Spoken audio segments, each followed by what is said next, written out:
படி உள்ள மாறங்கி ஒன்று வந்து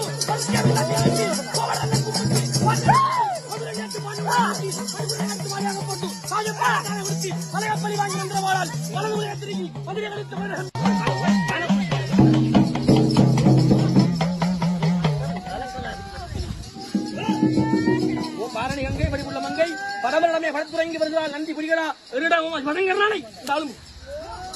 மண்ணுக்கு வெளியே